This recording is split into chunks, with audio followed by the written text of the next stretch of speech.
여러분 안녕하십니까? 오늘 생활행정에서 아주 핵심이 될 수 있는 이제 민원행정, 민원행정에 대해서 또 우리가 바로 하려면은 민원행정 처리에 관한 법이라든가 행정절차법을 바로 알아야 됩니다. 물론 행정기본법은 바로 알아야 되지만, 그래서 이제 이 법을 바로 알아야 되기 때문에 이 법을 바로 알기 전에 행정의 정의부터 우선 알아야 이걸 바로 이해할 수가 있습니다. 행정이란 뭡니까? 바로 Public Administration입니다. 퍼블릭이라는 게 뭡니까? 공공성, 공익성이에요. 그러니까 이제 민원행정하는 데는 전부 공익적 차원에서 처리를 해야 됩니다. 국민의 권익을 보호하기 위한 차원에서 해결이 돼야 됩니다. 애드미니스트레이션. 애드는 접두어죠.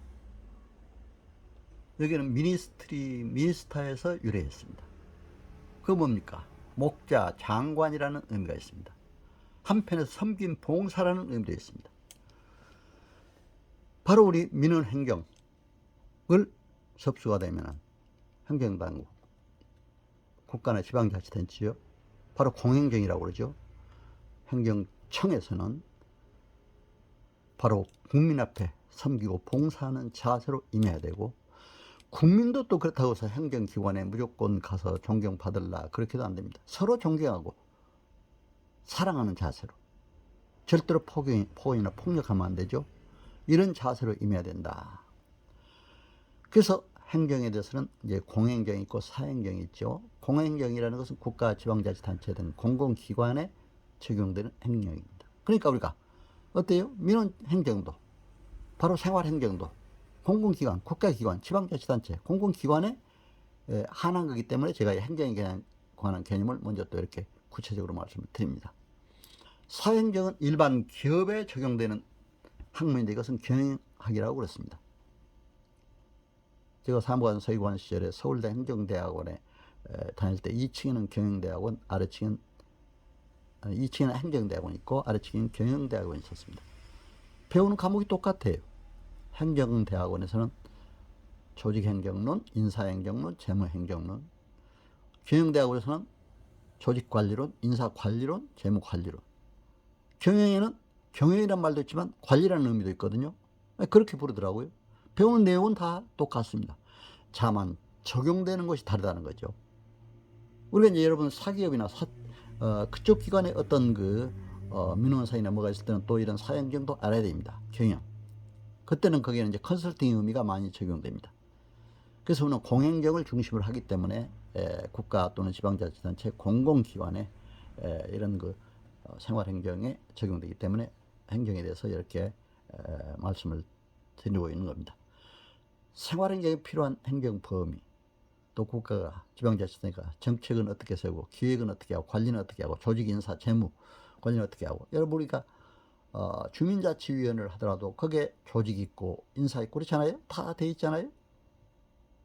재무, 예산이 또 필요하고 어떻게 또 이 관리를 해야 되냐, 마찬가지입니다.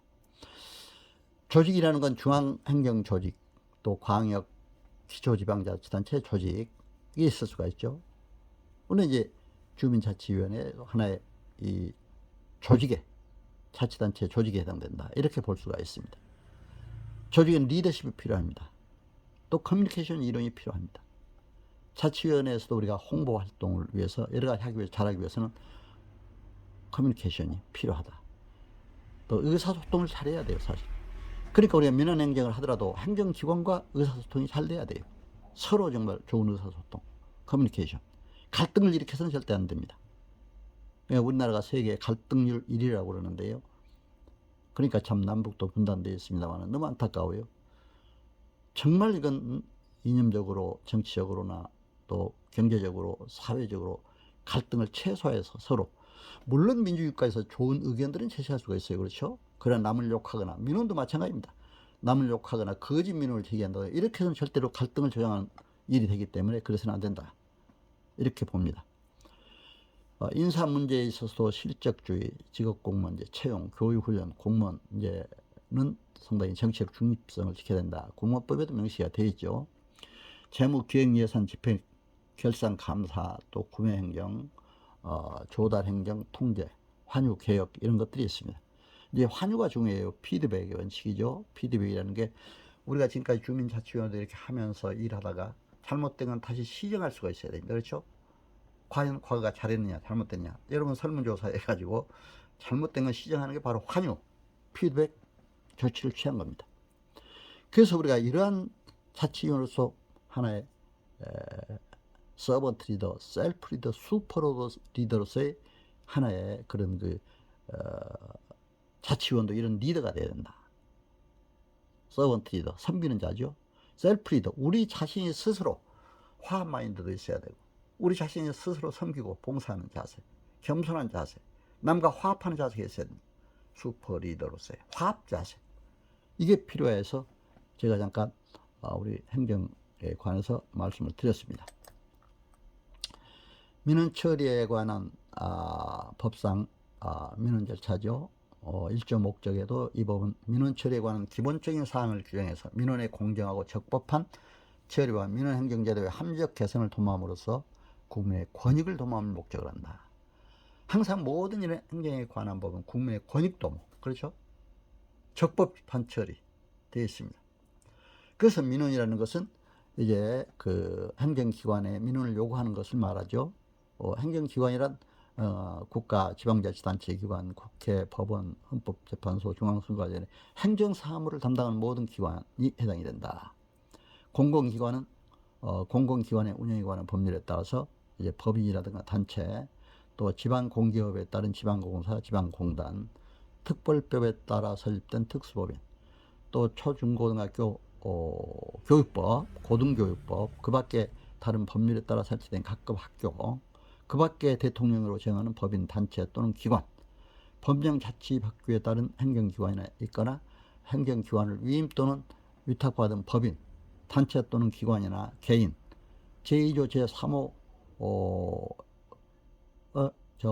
목에 따라서 국회, 법원, 헌법재판소, 중앙선거관리위원회 행정사무를 처리하는 기관에 대해서는 36조 3항, 37조, 38조, 39조 2항부터 6항까지 제42조를 적용하지 아니한다, 이렇게 되어 있습니다.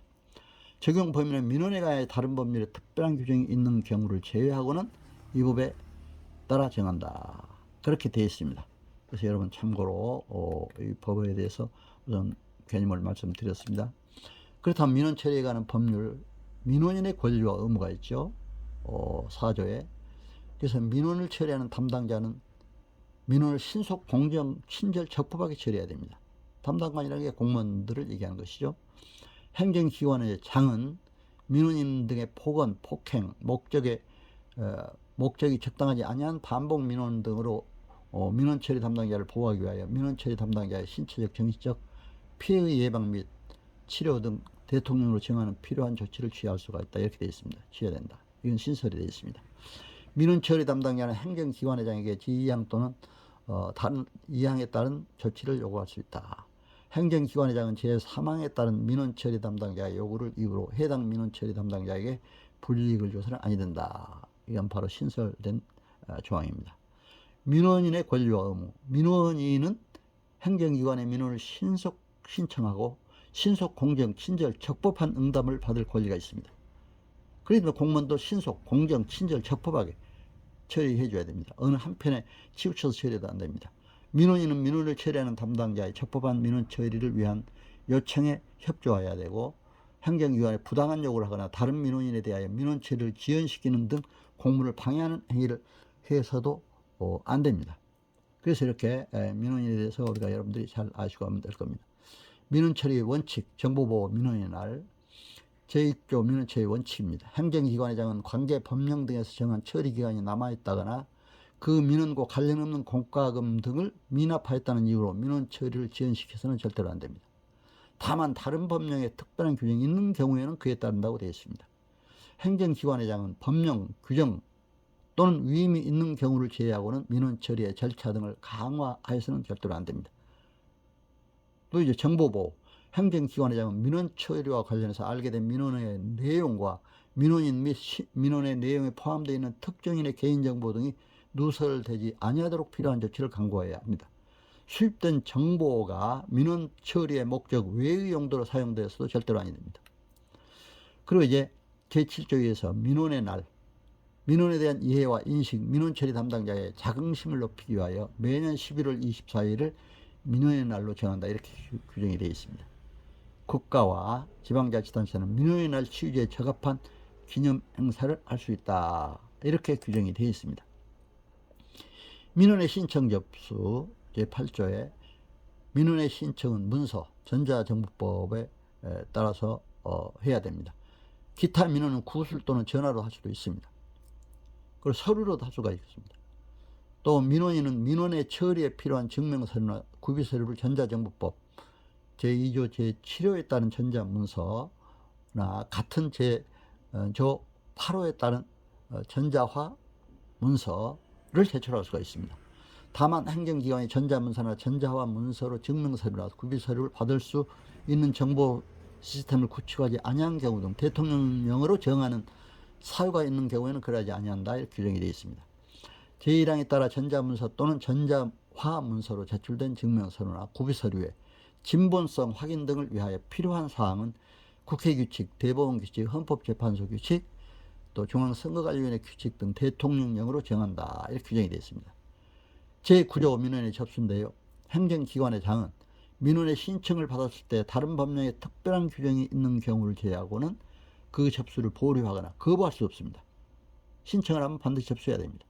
접수된 민원 서류를 부당하게 되돌려 보내서는 안 됩니다. 행정기관의 장은 민원을 접수하였을 때에는 해당 민원인에게 접수증을 내줘야 합니다. 접수증을 여러분 꼭 민원 처리할 때는 받아야 됩니다. 민원인 신청을 했을 때. 기타 민원인과 민원인이 직접 방문하지 아니하고 신청한 민원 및 처리기간 즉시 민원 등 대통령령으로 정한 경우에는 접수증 교부도 생략할 수가 있다. 이렇게 되어 있습니다. 불필요한 서류의 요구의 금지죠. 제10조에 행정기관의 장은 민원을 접수 처리할 때 민원인에게 관계 법령 등에서 정한 구비서류 외에 서류를 추가로 요구해서는 안 됩니다. 행정기관의 장은 동일한 민원 서류 또는 구비서류를 복수로 받는 경우에는 특별한 사유가 없으면 원본과 함께 그 사본에 제출하도록 허용됩니다. 그리고 행정기관의 장은 민원을 접수 처리할 때 다음 각 호의 어느 하나에 해당하는 경우에는 민원인에게 관련 증명서류 또는 구비서류를 제출을 요구할 수 없으며 그 민원을 처리하는 담당자가 직접 이를 확인 처리해야 합니다.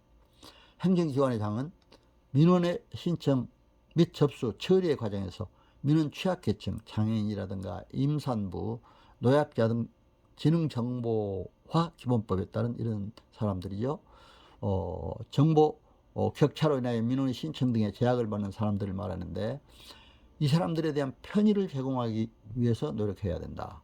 행정기관의 장은 민원 취약계층에 대하여 민원 처리에 따른 수수료를 감면할 수도 있습니다. 또 이제 이러한 민원 취약계층에 대한 편의 제공 및 수수료 감면 등 필요한 사항은 국회규칙, 대법원규칙, 헌법재판소 규칙, 중앙선거관리위원회 규칙, 또 대통령령 및 조례, 지방자치단체 조례로 정한다고 되어 있습니다. 행정기관의 장은 민원을 신속히 처리하고 민원인에 대한 안내와 상담의 편의를 제공하기 위하여 민원실을 설치할 수가 있도록 되어 있습니다. 자, 여러분 이번은 행정절차법상 행정청 처분 당사자. 행정절차법도 우리가 잘 알아야 됩니다. 생활행정에 가장 필요한 또 법이죠.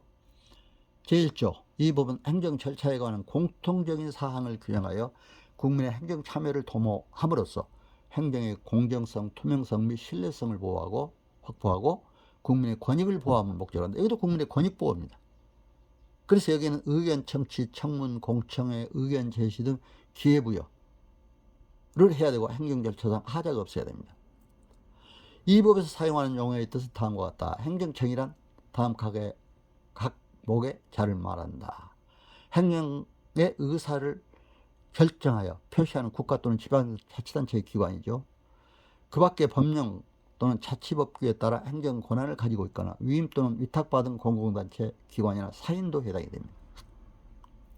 여기서 처분이란 행정청이 행하는 구체적 사실에 관한 법 집행으로서 공권력의 행사 또는 그 거부와 그 밖에 이에 준하는 행정작용을 말합니다. 행정지도나 행정기관이 그 소관 업무의 범위에서 일정한 행정 목적을 실현하기 위하여 특정인에게 일정한 행위를 하거나 하지 아니하도록 지도, 권고, 조언하는 등을 하는 작용을 말합니다. 당사자 등 다음 각호의 자를 또 말한다고 되어 있습니다. 행정청의 처분에 대하여 직접 그 상대자가 되는 당사자, 또 행정청이 직권으로 또는 신청에 따라 행정 절차에 참여하게 된 이해관계인이 또 당사자로서 참여할 수가 있다. 이렇게 되고 있습니다. 청문 공청의 의견 제출 전자문서 통신망. 청문이란 뭡니까? 청문이란 행정청이 어떠한 처분을 하기 전에 당사자 등의 의견을 직접 듣고 증거를 조사하는 절차를 바로 청문이라고 합니다. 당사자의 의견을 직접 듣는 게 중요하지 않아요?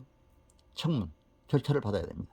공청회란 행정청이 공개적으로 토론을 통하여 어떠한 행정 작용에 대하여 당사자 등 전문 지식과 경험을 가진 사람, 그 밖에 일반인으로부터 의견을 널리 수렴하는 절차를 말합니다.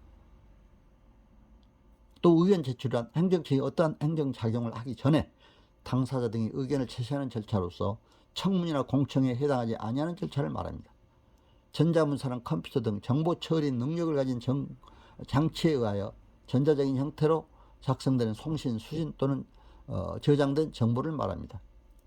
정보통신망이란 전기통신 설비를 활용하거나 전기통신 설비와 컴퓨터 및 컴퓨터 이용 기술을 활용하여 정보를 수집, 가공, 저장, 검색, 송신 또는 수신하는 정보통신 매체를 말합니다. 제3조의 적용 범위죠. 처분, 신고, 행정상, 입법예고, 행정예고 및 행정지도의 절차에 관하여 다른 법률에 특별한 규정이 있는 경우를 제외하고는 이 법에 정하는 바에 의한다. 이 법은 다음 각호에 해당하는 사항에 대해 적용하지 아니한다. 이렇게 되어 있습니다. 이거 어떤 겁니까? 이제 그 국회나 법원, 선관위, 헌법재판소, 감사위원회 결의 등입니다. 행정절차법상 신의성실, 투명성, 행정업무 혁신이라는 조항이 있습니다. 제4조 신의성실, 신뢰보호죠. 행정청은 직무를 수행할 때 신의에 따라 성실히 수행해야 됩니다. 행정청 법령 등의 해석 또는 행정청의 관행이 일반적으로 국민들에게 받아들여졌을 때에는 공익 또는 제3자의 정당한 이익을 현저히 해칠 우려가 있는 경우를 제외하고는 새로운 해석 또는 관행에 따라 소급하여 불리하게 처리해서는 아니 됩니다. 절대로. 투명성입니다. 행정청이 행하는 행정작용은 그 내용이 구체적이고 명확해야 됩니다. 행정작용의 근거가 되는 법령 등의 내용이 명확하지 아니한 경우 상대방은 해당 행정청에 그 해석을 요청할 수 있으며 해당 행정청은 특별한 사유 없으면 그 요청에 따라야 됩니다. 행정청은 상대방에게 행정작용과 관련된 정보를 충분히 제공해야 됩니다. 업무의 혁신, 행정업무의 혁신이죠. 행정청 모든 국민이 균등하고 질 높은 행정 서비스를 누릴 수 있도록 노력해야 됩니다. 또 행정청은 정보통신기술을 활용하여 행정 절차를 적극적으로 혁신하도록 노력해야 됩니다. 이 경우 행정청은 국민이 경제적, 사회적, 지역적 여건 등으로 인하여 불이익을 받지 않도록 해야 됩니다. 행정청이 생성하거나 취득하여 관리하고 있는 데이터, 정보 처리 능력을 갖춘 장치를 통하여 생성 또는 처리의 기계에 의한 판독이 가능한 형태로 존재하는 정형 또는 비정형의 정보를 행정과정에 활용하도록 노력해야 됩니다. 행정청은 행정 업무 혁신 추진에 필요한 행정적, 재정적, 기술적 지원 방안을 마련해야 됩니다. 그래서 이상 이제 오늘 특별히 이 시간에는 행정 민원에 관한 문제, 또 행정절차법상 이런 신성실, 투명성 문제, 또 행정학과 관련해서 행정 여러 가지 우리 행정 생활행정에 관해서 말씀을 드렸습니다. 여러분 이제 오늘 삶의 현장에서 꼭 필요한 생활행정에 관해서 지난 시간과 함께 이번 시간에 여러분을 잘 청취해 주셔서 감사드립니다. 21세기는 지식경영 시대, 4차 산업혁명 시대라고 합니다. 우리는 바로 이러한 행정, 환경, 변화에 창조적으로 대응하는 창조적 변동력군, 바로 체인지 에이전트로서의 살아가야 됩니다. 특히 우리 자치위원들, 국민을 위해 사랑과 헌신, 근면과 진실 있는 섬김의 리더십으로 좋은 인간관계를 유지하여 반드시 우리 시민들과 함께 행복한 삶을 유지하시길 기원합니다. 여러분 저희 강의가 생활환경에 많은 도움이 되었으면 하는 마음 간절합니다. 건강하시고 복된 나날 되시기를 기원합니다. 여러분, 오늘 제 말씀 잘 청취해서 감사드립니다.